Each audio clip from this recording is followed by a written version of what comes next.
சுரேஷ் சாலையினுடைய கைது பெரிய அளவில் பேசப்பட்டதுக்கான காரணம் என்னென்னு பார்த்தீங்கன்னா பிரதான சூத்திரதாரிகளுடைய கைதோடு இது சம்பந்தப்பட்டிருக்கின்றது என்றால் ஏற்கனவே அசாத் மௌலானா அவர்களுடைய வாக்குமூலத்திலிருந்து பார்க்கின்ற பொழுது சுரேஷ் சாலை மிகப்பெரிய ஒரு பங்குதாரராக இதில் இருக்கின்றார் என்கின்ற அளவில் பேசப்படுகிறது. அடுத்த கட்டம் பிரதான சூத்திரதாரிகள் கைது செய்யப்படுவார்கள் என்று அரசு தரப்பிலிருந்து பேசப்பட்டிருந்தது. ஆனால் அதற்குரிய அடுத்த கட்ட நடவடிக்கைகள் என்ன நடந்தது என்கின்ற ஒரு கேள்வி ஒன்று எழுகின்றது. அதற்கு பிறகு இந்த சுரேஷ் சாலை கைது செய்யப்பட்ட பிறகும் கூட மருத்துவ ரீதியான பிரச்சனைகள் முன்வைக்கப்படுகின்றது. இலங்கையினுடைய வரலாற்றில் தொடர்ந்துமே இவர்கள் கைது செய்யப்படுவதும் பிறகு மருத்துவ அறிக்கைகள் முன்வைக்கப்படுவதுமாக அதற்கு பிறகு பிணை வழங்கப்படுவதுமான ஒரு சூழல் ஒன்று இருக்கின்றது.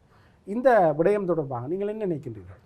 குறிப்பாக இலங்கை போன்ற நாடுகளை பொறுத்த வரைக்கும் இப்படியான கைதுகள் என்பது மிக பிரதானமாக மிகப்பெரிய அளவிலே பேசப்படுவதற்கான முக்கியமான காரணம். நீங்கள் குறிப்பிட்டது போல சுரேஷ் சாலே ஏனைய குற்றவாளிகளோடு மிகப்பெரிய அளவில் தொடர்படுகிறார்.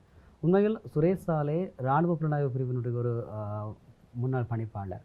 அதே நேரம் நாட்டில் செல்வாக்கு மிகுந்த ஒருவராக பாதுகாப்பு தரப்பிலே உச்ச அந்தஸ்தில் இருந்திருக்கக்கூடிய ஒருவராக காணப்படுகிறார். இவர் மீது கை வைக்க முடியுமா என்கின்ற ஒரு கேள்வி பலராலும் இருந்தது. அசாத் மௌலானா அவருடைய வாக்குமூலம் இருந்தது.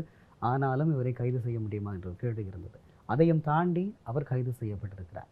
இந்த விவகாரத்தில் அரசு தன்னுடைய வாக்காளர்களை திருப்திப்படுத்துகிறதுக்காக இப்படி செய்திருக்கிறதா அல்லது உண்மையிலேயே நீதியினுடைய தேடலுக்காக செய்திருக்கிறதோ இல்லையோ, சுரேஷ் சாலை என்கின்ற நபர் தொடர்பில் பல்வேறு விதமான அதிருப்திகரமான வாக்குமூலங்கள் இருக்கிறது.